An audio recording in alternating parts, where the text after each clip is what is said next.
কেউ হেরেছে। আমরাও অনেকেই আবির খেলেছি, কখনো সবুজ আবির কেউ মেখেছে যখন কংগ্রেস জিতেছে বা ডানপন্থী দল যারা তারা জিতেছে, যখন বামপন্থীরা জিতেছে লাল আবির মেখেছে। এটা কি কোনোদিন ছিল? হয়তো চকলের বোমা বা যেগুলোতে আওয়াজ হয় সেই ধরনের বোমাবাজি কখনো আনন্দের জন্য কেউ কেউ ফাটিয়েছে, তবে এটা কোনোদিন ছিল না যে যে বোমাতে মানুষ মারা যায় সেই সকেট বোমা থেকে শুরু করে বড় বড় বোমা যেগুলো আনন্দের জন্য বা উৎসাহের জন্য সেগুলো ফাটানো হয়। আসলে সিপিআইএম সমর্থক হোসেনের পরিবারকে শেষ করার জন্যই তাদের একমাত্র মেয়ের উপর এই বোমাবাজি হয়েছে। যে দুটো দল পরস্পর বিরোধী বলে আপনারা দেখতে পাচ্ছেন বা আমরাও দেখছি, সেই দুটো দল আসলে পরস্পর বিরোধী না, এরা একই বৃন্তে দুটি কুসুম যেমন বলে ঠিক তেমনি। তৃণমূল আর বিজেপি এরা একে অপরের পরিপূরক। বিজেপি চাইছে যে পশ্চিমবঙ্গে যেমন তৃণমূল কংগ্রেস থাকে বা তৃণমূল কংগ্রেস যাতে তাদের সংগঠনের খারাপ অবস্থা না হয়, কারণ তৃণমূল থাকলে বিজেপি থাকবে। আর মমতা ব্যানার্জিও চাইছে যে পশ্চিমবঙ্গের বুকে বিরোধী হিসাবে বিজেপি থাক, বিজেপি থাকলে তৃণমূল থাকবে। কারণটা কি না, বিজেপি যদি থাকে তাহলে মুসলিম সমাজকে ভয় দেখানো যাবে। কি ভয় দেখানো যাবে?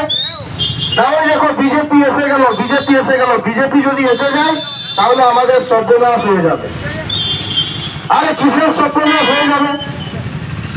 বিজেপি এলে কিসের সর্বনাশ হয়ে যাবে? এই রাজ্য, এই দেশ, এটা কি বিজেপি বাপের দেশ? যখন এই ভারতবর্ষ স্বাধীন হয়েছিল, হিন্দু এবং মুসলিম, শিখ, খ্রিস্টান, জৈন প্রত্যেকে কাঁধে কাঁধ মিলিয়ে হাতে হাত রেখে লড়াই করেছিল। ধর্মের ভিত্তিতে যখন দেশ স্বাধীন হয়েছিল, এই এলাকার মুসলিমরা বলেছিল আমরা এই দেশকে, এই মাটিকে ভালোবাসি, আমরা এখানেই থেকে যাব। তাদেরকে ভয় দেখানো হচ্ছে কিসের কারণে? রাজনীতিতে যাতে তাদের সুবিধা হয় তার কারণে। সিপিআইএমের আমলে ৩৪ বছরে কোনোদিন কেউ এই ভয় নিয়ে ছিল না, বুকে তাদের এই ভয়টা ছিল না যে আমাদেরকে কখনো এই অনুগ্রহ করে আমার এলাকাতে, আমার মাটিতে, আমার গ্রামে অনুগ্রহ করে বেঁচে থাকতে হবে, পুলিশ পাহারা দেবে আমার গ্রামের চারদিকে, আমাকে বেঁচে থাকতে হবে। এটা কোনোদিন ৩৪ বছর দেখতে হয়নি। ৩৪ বছর ধর্মের কোন রাজনীতি বামফ্রন্ট সরকার বা সিপিআইএম সরকার করেনি, তারা করেছিল মানুষের রাজনীতি। আমাদের ভাগ ছিল খেটে খাওয়া মানুষের সাথে লুটে খাওয়াদের লড়াই। যারা শ্রমিক মানুষ, যারা শ্রম দিয়ে জীবিকা উপার্জন করে, তাতে যদি একটা বাসের কোনো ড্রাইভার হয়, খালাসি হয়, সে যেমন হিন্দু হতে পারে, মুসলিমও হতে পারে, তাদের একটাই সংগঠন, শ্রমিক সংগঠন, সেটা হচ্ছে সিআইটিইউ। ছাত্ররা যেমন ছিল হিন্দু, মুসলিম, খ্রিস্টান, জৈন প্রত্যেকেই তাদের ছাত্র সংগঠন ছিল এসএফআই।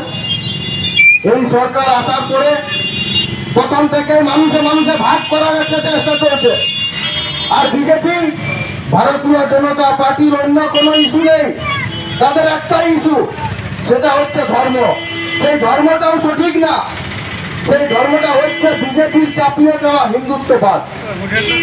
তারা কখনোই চায়নি যে ধর্ম নিয়ে সঠিক জিনিসটা মানুষ জানুক, সেটা কখনোই চায়নি। মমতা ব্যানার্জি যেমন হিজাব নিয়ে কোনো কোনো সময় মুসলিমদের ধর্মের স্থলে প্রবেশ করে তিনি দেখাতে চান যে আমি খুব মুসলিম বিরোধী, ঠিক তেমনি শুভেন্দু অধিকারী, সুকান্ত মজুমদাররা কপালে তিলক কেটে মন্দিরে ফল কীর্তন করে প্রমাণ করতে চান যে আমরা খুব হিন্দু বিরোধী। আসলে তারা কেউ ধর্মকে ভালোবাসে না, কারণ কোন ধর্মই মানুষের বিরুদ্ধে কোনোদিন কথা বলে না, কোন ধর্মই অন্য ধর্মকে শেষ করার কথা বলে না। আমি নিজেও বংশগত সূত্রে ব্রাহ্মণ বাড়ির সন্তান, আমাদের বাড়িতেও পুজো হয়।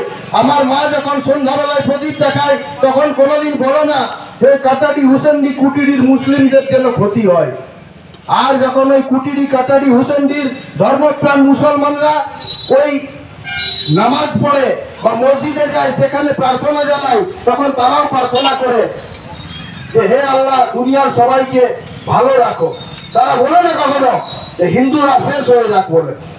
এটা যারা ধর্ম নিয়ে রাজনীতি করে, যারা মানুষের মধ্যে বিভেদ তৈরি করে নিজের ফায়দা লোটার চেষ্টা করে, তারা এই রাজনীতিটা আমদানি করেছে। আর আমরা ভারতের কমিউনিস্ট পার্টি, মার্ক্সবাদী, সিপিআইএম এই রাজনীতির বিরুদ্ধে। আমরা মানুষের পক্ষে, মানুষের জীবন জীবিকার পক্ষে। যারা শোষিত, বঞ্চিত, নিপীড়িত, যার বাড়ি নেই তার বাড়ি কি করে হবে, যে রাস্তাটা ভেঙে গেছে সেই রাস্তাটা কি করে হবে, যাদের